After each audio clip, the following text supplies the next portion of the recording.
got even more information about yesterday's banned and restricted announcement, giving us more context into next year's bans. We had big shakeups across various 60 card formats, but there's a lot to look forward to in the future. And in today's video, I wanted to go over some of the bigger points in the weekly MTG stream. I'm going to link the Twitch VOD down below for you to review at your own time, and they'll probably be posting a YouTube video at some point, but there are some key moments to go over. They notably provide some context as to how they want to approach bans in different formats next year, and I want to look into that specifically for the legacy format and modern, and they also provide us with some dates next year. Normally they don't do this, they just provide us with the next one. So without burying the lead too much, let's hop right into the information from the weekly MTG stream. So I have my notepad right here, and we're going to do this alongside the BNR announcement here, just to kind of keep things simple. So for now, we have our ban set in place. They're not going to do anything surprising like unban anything or, change their mind about this. They're sticking through with this. That's not the information we're presenting.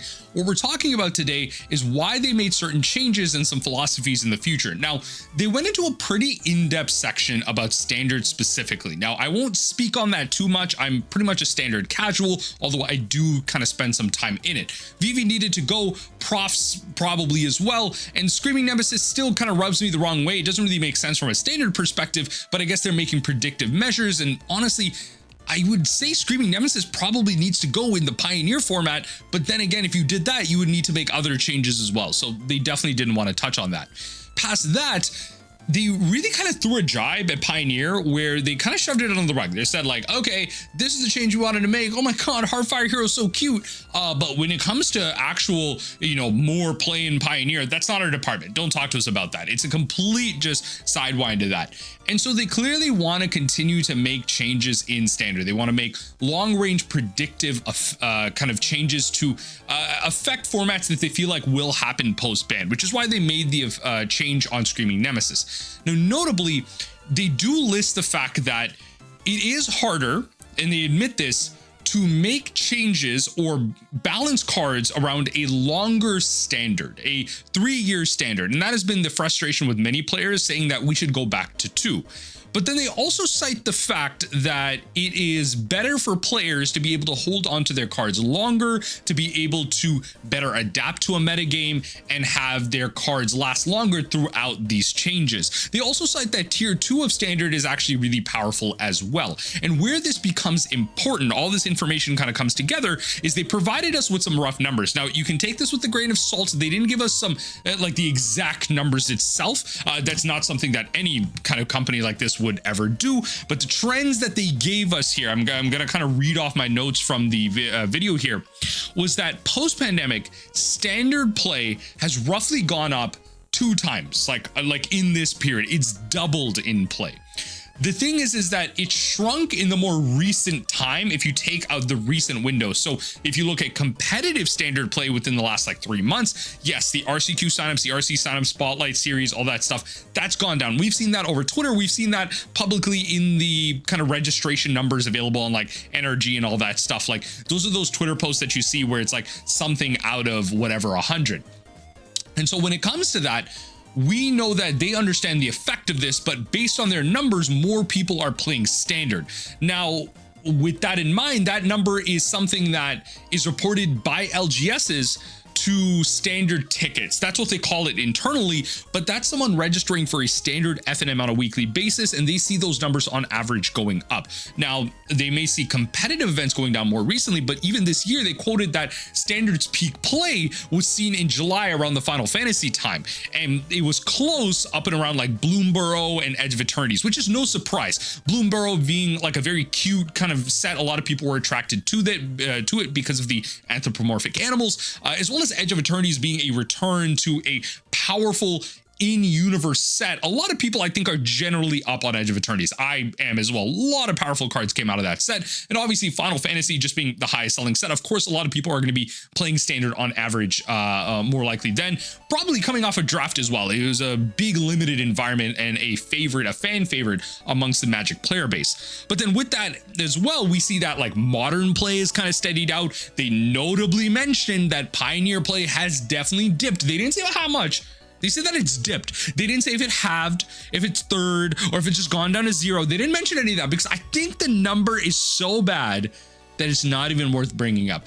or the fact that it's bad PR language anyway, that even if it went down 10%, it's not even worth it. But I think still then, like, it is valuable to note that, like, oh, with all this bad announcement, like, it went down 10%, so it's not even that bad. But maybe that means that even with all of this bad stuff happening, the Pioneer player base hasn't even changed, which you might be able to extrapolate the fact that, like, you know, the player base was low to begin with. Again, I'm making a lot of assumptions here. They did not tell us how Pioneer actually went down by a metric, although highlighting that Standard has doubled and Modern has kind of leveled out, and obviously Commander play has just kind of outshone that, like doubled in play whatsoever. So they have given us those numbers exactly. So they have an incentive to continue to support Standard, seeing that the play has increased, the week-to-week signups are there. And I think a lot of what's happening on the Twitterverse of the world and the anecdotal evidence, a lot of this might be because of the US centric reporting and information numbers of all of this. It might be that small town effect. Like,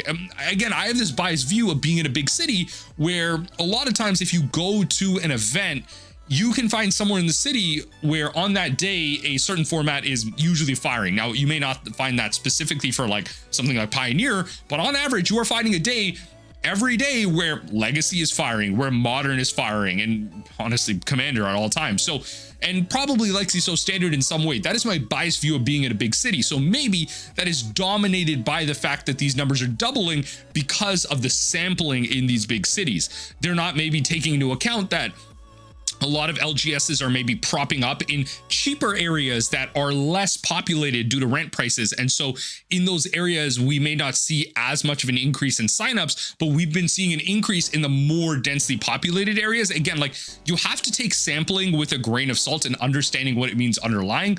But ultimately, it does mean Standard play has doubled. So it's worth kind of bringing that up. Now, when it comes to a general philosophy, again, going back to the fact that when it comes to Standard, they've talked about how specifically they've admitted to having it be harder to predict certain kind of combinations that are coming together.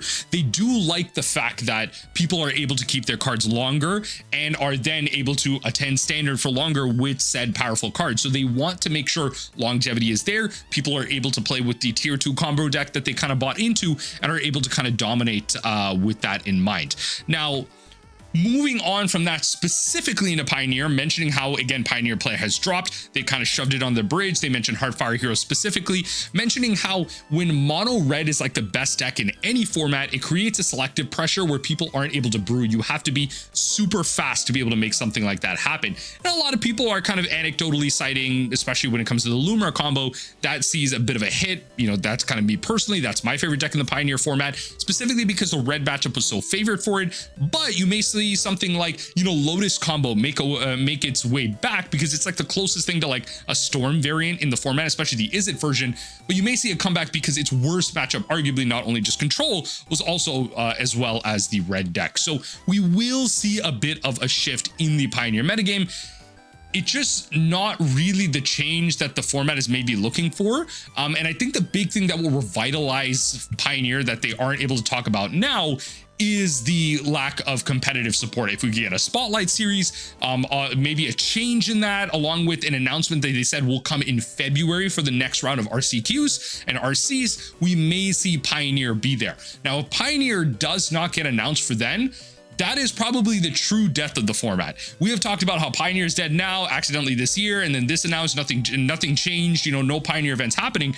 But the true death is like that third announcement. You already know nothing's happening this year, nothing's happening for the immediate future next year. But if the rest of next year nothing happens for Pioneer, that is a dead format, especially now that they fully supported it on, or quote unquote, almost fully supported it on the Arena client. You don't get all cards on there, but you get functional competitive Pioneer. It's just like a dead queue. I think a lot of people are just like queuing up to the decks that they're used to playing. Like, you know, you're going to get a lot of mono black players, a lot of the red players, a lot of the control players, and then you're going to get a lot of other random decks that people just kind of build in and build out of. It's just Pioneer is not seeing the depth of play, even though it's seeing play, and it requires a lot more diversity for the full exploration of the format to cement itself when it comes to the variety of different decks that are coming in and out. Like right now, again, I mentioned in multiple different videos, 5-color legends, Luma Scape Shift, even like the Boros Hammer deck. All of these decks are relatively new strategies that have so much innovation. There's so many different versions of the Loomer deck that can go in and about, like in terms of like the core package, the 5-color and the 5-color legend decks. I don't think like anybody is playing, because barely anybody is playing it in terms of Magic Online, and on Magic Arena, it's like a billion rare wild cards to be able to get there. Like I'm personally trying to save up for that, but like, I don't know, like I don't know when I'm going to get there, but regardless, Pioneer is just in a bad spot and they really shoved it onto the bridge. Now, when it comes to like the modern format specifically, we see here that there's no changes to it. And I'm specifically leaving Legacy to the end because I think it informs a lot of what we want to discuss here. So modern, they saw that there was a lot of emergent strategy coming out to the format, specifically when it comes to Blink. We saw in a recent kind of big competitive finish with Jeskai Blink up at the top. We see even like Esper Blink being a variation of that in Azorius. So the Jeskai version specifically having the Ragavan Flage, Esper having like the Psychic Frog and Overlord of the Bailmerk, and Azorius having like the energy package in white. All of them have the baseline of Ephemerate, Solitude, sometimes even Force of Negation, as well as the Quantum Riddler. That is the central part of it. Now, they are watching that, but they notably, especially in this article, they actually kind of gloss over it briefly. You really need to kind of read it to get it, but they specifically highlight Amulet Titan as one of like the primary ways that they are looking at the modern format when it comes to play and the play patterns. They quoted that there are tournament results that happen and tournament events that happen where you see things going over time because of the speed at which the combo of Amulet is taking to actually resolve. And they are specifically referring to the infinite combo. And Carmen actually specifically refers to this, which I'm happy about, where if they feel like tournaments are going over time and it's leading to logistical problems similar to like the Eggs variants and Second Sunrise, they want to take action on the infinite combo part of it, which I think is great. I think Amulet Titan deserves to be a deck in the modern format. It doesn't really exist in any other format at all. I mean, there's Cloud Post and there's green variations of it where maybe not, right? Like there's big mana decks, nothing specifically like Amulet. So it's nice to have unique variations of certain strategies in formats, and attacking the infinite combo part of it is kind of cool, but also kind of silly at the same time, because like, are we going to add Aftermath Analyst to the ban list? Because then like, do we add Lumra? Like, I don't know. Like, the thing is with Aftermath Analyst is that in a self-contained package, it's able to put itself back into the graveyard. The thing is with Lumra is you need multiple copies of Lumra to do that. So you need multiple ways for lands. You like have to have multiple mirror pools kind of have to enter back. But when it comes to Aftermath Analyst, you have it come down and you mill 3 cards, and then you can pay 4 mana and have it enter the graveyard and then return a bunch of lands. And then you could have some type of recursion spell like a Shifting Woodlands to like return that back or something. I don't know. Like, there are ways for it to enter the graveyard, which is important for it to be able to come out. Aftermath Analyst is a key part of the infinite combo part of it, where you recur lands, generate net mana by like sacking those lands with like Lotus Field and doing that over and over and over again. It's not the most complicated loop in the world if you do it a couple times, but if you do it in paper, it can be kind of very frustrating to be able to like understand your line, the amount of mana that you're generating and where you're going, because you have to be able to do it properly. And so when it comes to execution, I think a lot of Amulet players are going to have to look to either speeding that up or kind of keeping the status quo and just having that part of the deck be banned. And hopefully nothing else does, you know, making sure, you know, we don't touch Spelunking, we don't touch Amulet of Vigor or Primeval Titan. We keep that deck around, make sure it's a little bit more fair. We just don't have this infinite mana loop so that it's answerable. The key frustration that a lot of Amulet opponents have is the lack of understanding of what is going on and how to answer it. If Blood Moon could just be a universal better answer, Flood Moon and all that stuff, if we could just have the traditional answers to this deck, I think it'd be a lot easier to answer. And ultimately, if it gets banned, it gets banned. It just feels like with that infinite loop increasing time for logistical problems, that is going to be a definite way that Wizards of the Coast wants to take action on it. But if it ends up being a play pattern issue, then we're going to be answering it anyway. Hopefully when it comes to Avatar and Lorwyn next year, we see some cards that maybe had some shakeups as well. We'll see what happens to Amulet come February, because that is going to be the next announcement. But I really wanted to highlight that they are taking a deep look at Amulet. And as a mill player myself, Amulet's not the best deck, then I don't know. It's hard enough playing Modern Mill these days. It was nice to be able to, you know, be thrown a bone when it comes to that. Now, Legacy, I think, is very important here. They mentioned a couple of things when it comes to the Legacy format that are very interesting when it comes to philosophy. Now, kind of looking through my notes right here, specifically they ban Entomb and Nadu. Okay, so they're trying to nerf 2 of the blue decks, and they banned the Dimir Reanimator list. So now Dimir midrange sees a huge spike in play. So there's 2 versions. There's Dimir Reanimator and Dimir midrange. Dimir Reanimator played Reanimate and Entomb to be able to put like different cards like Atraxa, or sometimes in the rare case Silver Bullet packages, into their graveyard to be able to reanimate and go about the game from there. They've been doing this for a hot minute. Cards have been banned over and over again. We've seen Grief, we've seen Psychic Frogs, Troll of Khazad-dûm, all that type of stuff. The mid-range package will play Nethergoyf and Barrowgoyf, which are equally, like, I would argue, insanely powerful threats. Like, Barrowgoyf is an insane threat to be able to go off, deal damage, and have some creature recursion. And so that version of Dimir is definitely going to see some points up, because now it's even more viable, especially with Tamiyo still around. And that's one of the cards that a lot of people had frustrations with the fact that the Dimir Reanimator list had this like clean like combo finish that like was able to create an insurmountable level of advantage with Atraxa, while having a mid-range plan with Tamiyo to be able to continue card advantage, kind of soft, kind of reduce effectiveness of board, as well as recur card draw spells, force of will, just counter magic in general, interaction as well, and continue about those advantages. So with Tamiyo still in the format, as long as those mid-range blue-based tempo shells do not have an instant combo finish, then I think the format is a lot healthier, meaning that the blue decks are more back to being the polices instead of being the problems themselves. With Nadu gone as well, hopefully now we see Dimir kind of the mid-range shell come back up on top, but also the Izzet Delver shell with Corey Steelcolor and Lightning Bolt was a more traditional style of Delver list and blue-based tempo that a lot of people were a fan of. It just didn't have like the instant win. It just played Days Force of Will really well. It's just that wasn't the best thing to be doing in Legacy. Now, Tamiyo Unchanged, they want those mid-range decks to have that option. But another card that they specifically did not bring in was the One Ring. Now, they mentioned it here in the MTG weekly announcement, and they talk about how, you know, it's not necessarily true or like 1-for-1 if last year we see the kind of Mystic Forge combo deck win, and then, you know, they ban something like Vexing Bauble to make sure that the Force of Will decks can interact again, but then have it be relatively successful this year in the Eternal Weekend. Now, we are going to predict that the Eternal Weekends that come up in Southeast Asia as well as Europe, we will probably see Mystic Forge see a big level of shift up in terms of play. There will be success from the Mystic Forge deck, specifically because it is a one ring strategy, along with the fact that mono red is honestly probably held up by the fact that the One Ring is playable in that deck as well. These are the type of strategies where One Ring really not only fading a combat is really important, but the card advantage as well as untapping the One Ring to be able to draw more cards is important, which is where they specifically actually kind of out of nowhere mentioned Tezzeret Cruel Captain as potentially one of the problems. Now, Tezzeret Cruel Captain doesn't really strike me as the problematic piece in this, and I'd be very surprised if we ban Tezzeret Cruel Captain. Now, if Eternal Weekend Europe and Japan is won, God forbid, by the Mystic Forge deck, then maybe we have a conversation to be had here. Now, notably, if we kind of look this up here, Eternal Weekend 2026, what are the dates for this actually?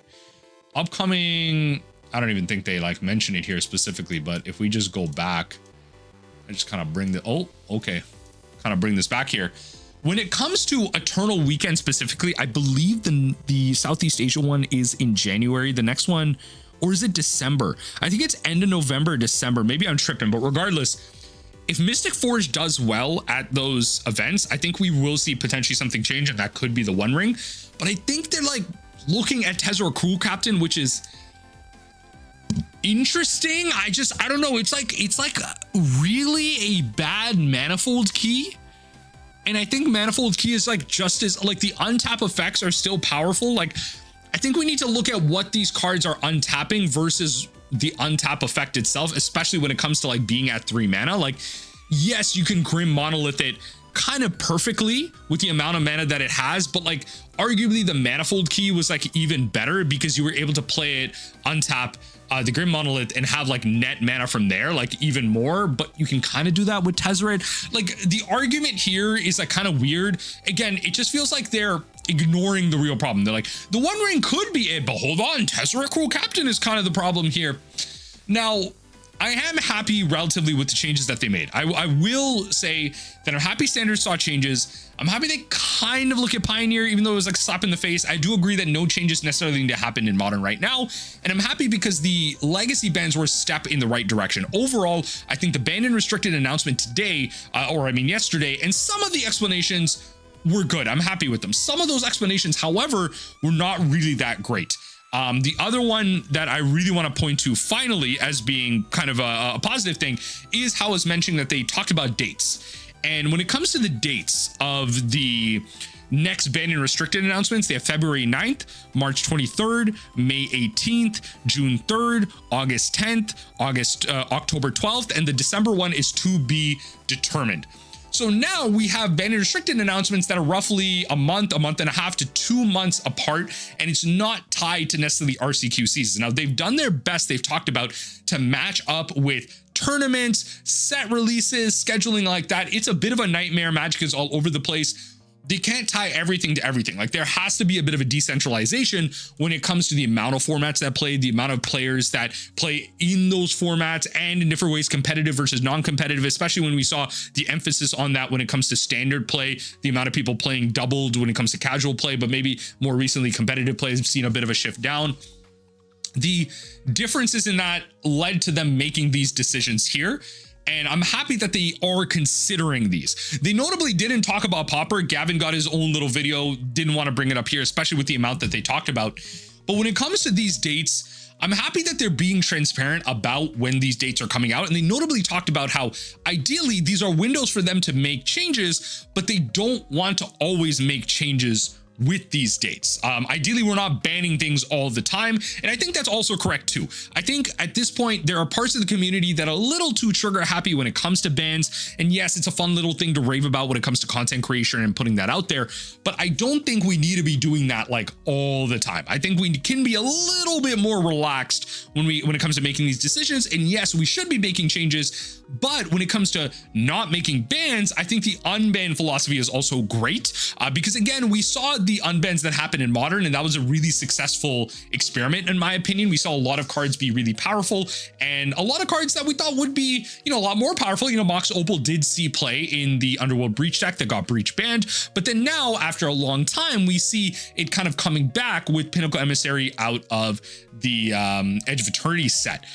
Now, when it comes to unbans, they did mention in Legacy, they are open to making bans, but they want, or unbans, but they specifically want to do it in a world where they aren't banning anything. They want to emphasize stability, not only in the formats that we have right now to create longevity, but especially in an Eternal format where a lot of people have connections to cards that have lasted for over decades at this point. They want to make sure that players are able to feel a sense of belonging in these archetypes and strategies that they've kind of put their whole personalities around and developed their play styles of Magic with. And so they want to make sure that they're making few bans that, even though when they make a ban, it does shake up the format, but when they don't make a ban, that could be potentially a time for them to do an unban. Now, hopefully Legacy is in a better place now. And if they don't see any crazy changes, maybe we get an unban, especially folks over at the Eternal Glory podcast, we're talking about potentially making some unbans. It could be a good time. Like if we can see Legacy be a little bit better and still see powerful things, but again, overall be in a better place, we could potentially see some unbans and some explorations of a format that honestly deserves a lot better. So that's what we have to discuss in today's video, going over the weekly MTG changes. Those are the rough notes that I have. For those of you that also watched it, please let me know in the comment section down below if I mentioned, or if I've forgotten to mention anything or misspoken on anything. I'm just going over my rough notes regardless, but I think I've highlighted the larger points. Sorry for the lack of visuals on this video, but really without the VOD or like reacting to it live, it's hard to have all of it. So I just wanted to have this as like a side here, but hopefully you were listening to it maybe just as like a passive video in the background. Regardless though, let me know what you're thinking about the bans from this week. I'm happy that we got some changes in some philosophy and some new dates in mind when it comes to ban and restricted announcements coming up next year. The increased frequency is very welcome. The change in philosophy, as well as the there is some doubling down, but as well as some flexibility in terms of some of the language that they're using. So I'm happy about that as well.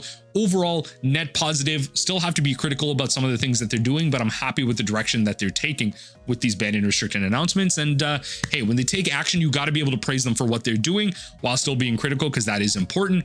And that is how we kind of seek improvement and see improved changes like this over time. How are you feeling about the ban and restricted announcement from this week? Do you feel like there needed to be more, there needed to be less? What is your hot take of something that maybe should have gone in a format that no one was thinking about? Let me know in the comment section down below.